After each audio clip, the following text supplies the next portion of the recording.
saya mau kasih gambaran aja Bapak Ibu sekalian mengenai angka. Angka itu nggak bohong lah. Saya ngomong kalau ngidul, kalau kemudian nggak bisa buktikan percuma juga kan, gitu ya. Jadi saya mau tunjukkan bahwa CAR itu tumbuh dan tumbuh sesuai dengan kondisi yang ada lah. Dalam artian gini, kita itu selalu tumbuh positif. Memang di saat pandemi ini, seperti saya sampaikan tadi, tidak semua orang itu bisa survive. Pasti ada yang terimbas. Imbasnya itu kecil atau besar masalahnya kan gitu kan. Karena itu. Nah, kita kalau lihat dari aset pertumbuhan aset kita itu 2018 kita tumbuh 18% lebih, 2019 kita tumbuh 21% lebih. Kita sedikit kena goncangan di tahun ini, kita itu terkoreksi pertumbuhannya minus 1,79% lah. Yang di kotak merah itu statistik OJK di bulan yang sama untuk seluruh asuransi. Seluruh asuransi, yang namanya juga marketnya lagi turun ya, kondisinya lagi kinerjanya lagi jelek. Nah ini rata-rata industri itu turun 10,3%. Kita turun 1,79%. Mei kita turunnya lebih kecil lagi, lebih kecil lagi, berarti minusnya lebih kecil, berarti itu improve Pak ya, Bapak Ibu sekalian ya. Jadi ini saya cuma ngasih gambaran kalau kita dibandingin dengan asuransi secara average, secara rata-rata. Jadi ya kita pasti juga terkoreksi, istilahnya berimbas juga. Karena kalau nggak berimbas itu malah aneh Bapak Ibu sekalian. Kalau nggak berimbas itu berarti dia mungkin bukunya salah menyajikan atau salah ngitung gitu. Yang namanya juga marketnya lagi turun kan. Gitu. Cuma kita biasanya tidak separah rata-rata industri. Dan kita kalau ngelihat di sini juga, kita lihat dari likuiditas. Selalu orang kan nanya, sekarang orang kalau mau beli produk asuransi juga nanya, ini nanti pada ujungnya ini bisa bayar apa enggak sih? Kita bisa bayar Bapak Ibu sekalian, liquidity ratio kita itu jauh di atas 100%. Lalu ada juga yang kita lihat tuh investment adequacy ratio. Itu juga kita selalu di atas rata-rata industri. Jadi investment adequacy ratio itu adalah kita punya investment itu bisa nggak buat nutup semua yang nantinya kewajiban kita pada saat produk itu jatuh tempo atau produk itu mau di-redeem atau produk itu mau di-surrender. Jadi ada kalau Pak Kuku di sini yang aktuari kita itu, chief aktuari kita ngitung technical reserve, itu cadangannya. Nah, investmentnya itu dari tempat saya itu dilihat cukup nggak sih buat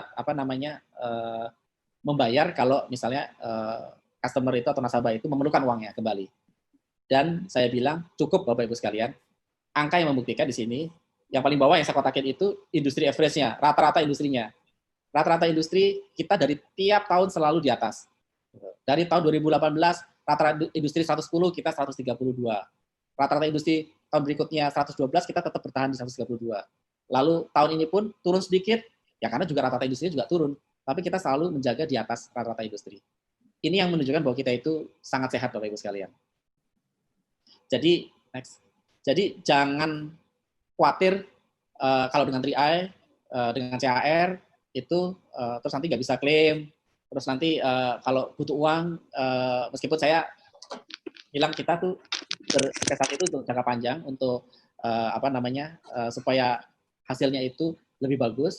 Tapi kalaupun terpaksa harus Bapak Ibu sekalian itu membutuhkan, jangan pernah takut bahwa CAR itu tidak punya uang untuk memenuhi kewajibannya. Ini sekilas yang kita sebutkan, kita punya pendapatan itu cukup tinggi dan selalu naik. Mungkin tahun ini tahun yang sangat challenging, sangat menantang, mungkin tidak bisa terlalu tinggi, tapi kita selalu untung Bapak Ibu sekalian. 2018 111 miliar, 2019 naik 2 kalinya, gitu. Total aset kita juga selalu tumbuh Bapak Ibu sekalian. Kalau kita mau kemudian berbisnis 3i, kenapa kita milihnya 3i dengan Sentral Asia Raya gitu? Ya, karena memang saya sebutkan tadi, Sentral Asia Raya itu berbeda dengan asuransi lain. Selain kita part of the group, Salim, itu di nomor 4, kita juga menjaga sekali kondisi keuangan CAR, kondisi investasi kita, sehingga kita jangan sampai kita merugikan nasabah kita. Jadi kita sangat mengedepankan prinsip kehati-hatian. Nah, saat ini kan memang banyak banyak yang kemudian mau meniru 3i gitu loh. Asuransi itu banyak yang mau ikut-ikutan punya kayak 3i gitu loh. Tapi saya tekankan lagi, kenapa harus 3i-nya CAR? Nggak tahu ada berapa i lagi yang nanti beredar di market gitu ya. Karena CR itu beda. Dan saya mau kasih 5 poin di sini. Kenapa CR itu beda dengan mereka-mereka asuransi yang nyuwun sewu nih, bermasalah saat ini, dan ini memang masalahnya banyak. Di YouTube itu Bapak Ibu sering lihat banyak masalah, ada yang udah sampai ranah ke pengadilan, ada yang masih diproses, ada yang masih ada di PKPU gitu. Ada yang pokoknya saya nggak usah nyebut siapa, tapi Bapak Ibu sekalian tahu. Nah, saya hanya mau menekankan apa bedanya. Bedanya itu adalah satu, tipe instrumen di portfolio. Kami di CAR itu sangat berimbang antara portfolio kami di saham, obligasi, deposito, dan properti dan lain-lainnya. Sementara kalau Bapak Ibu lihat di beberapa asuransi yang bermasalah saat ini, itu pasti terjadi ketidakseimbangan karena mereka terlalu banyak menaruh portfolio mereka itu di salah satu instrumen, dan instrumen itu tidak stabil. Ya, instrumen itu tidak stabil atau tidak liquid. Kalau semuanya ditaruh di properti, ya properti kalau mau jual kan susah. Pada saat kita harus bayar klaim, kayak tadi Dok Sri harus bayar klaim gitu. Saya kan harus menyediakan uang ya gitu loh. Kalau semua uangnya saya taruh di properti ya susah dong, nunggu nunggu tanah bangunannya dijual dulu. Gitu. Atau kalau pas lagi semuanya saya taruh di saham gitu loh. Pas marketnya karena COVID-19 ini ambles semua ya, turun semua gitu loh. Ya nilai kita jadi sangat turun gitu. Nah ini yang terjadi di asuransi yang bermasalah. Lalu yang kedua, pilihannya, kalaupun kita memiliki saham, itu kalau CR sangat prudent, sangat hati-hati, kita hanya memilih saham-saham yang blue chip dan memiliki kapitalisasi pasar yang besar, atau large cap istilahnya. Karena apa? Karena kalau saya mau convert jadi uang cash, itu gampang. Kalau asuransinya bermasalah itu rata-rata karena sahamnya itu ya sahamnya saudaranya sendiri atau perusahaan terafiliasinya dia. Dan yang kebanyakan adalah perusahaan terafiliasinya itu sahamnya nggak liquid. Jadi kalau pas lagi dia butuh duit, mau jual nggak bisa.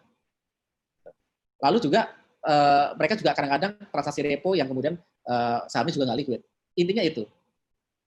Lalu dari sisi nomor 3 itu dari sisi stakeholder itu ada modal kita. Modalnya CAR itu sangat besar Bapak Ibu sekalian. Jadi kita itu asetnya itu 8T dan 1,6-nya itu adalah modal pemegang saham kita. Jadi modal kita itu cukup besar. Sementara kalau di beberapa asuransi lain, mesti Bapak Ibu pernah dengar karena cukup rame, mereka bahkan sekarang saat ini nunggu injeksi modal baru dari pemegang saham gitu. Karena mereka kekurangan modal. Dari profil tadi Pak Freddy sudah sebutkan mengenai Salim Group. Nah kalau di tempat lain itu kadang-kadang ya ada juga tuh asuransi baru yang mereka mau juga bikin seperti 3i gitu ya. Tapi dimiliki oleh grup usaha yang mungkin belum berpengalaman gitu. Atau yang dia masuk ke industri asuransi itu baru gitu. Mungkin dia pengalamannya di industri lain, dia baru masuk ke industri asuransi. Kita sudah 45 tahun CAR sendiri, bersama dengan ACA itu lebih dari 60 tahun. Lalu juga yang faktor kelima ini yang sangat penting ya. Kita mengadakan acara ini, CAR Menyapa ini, itu menunjukkan kita sangat transparan. Kita sangat transparan dari manajemen, bahkan dari yang paling tinggi yaitu Pak Freddy untuk menyapa ke seluruh member 3i. Saya rasa tidak semua asuransi itu melakukan hal yang sama. Jadi itu juga salah satu keunggulan kenapa harus 3i Network dan kenapa harus CAR. Itu Bapak Ibu sekalian.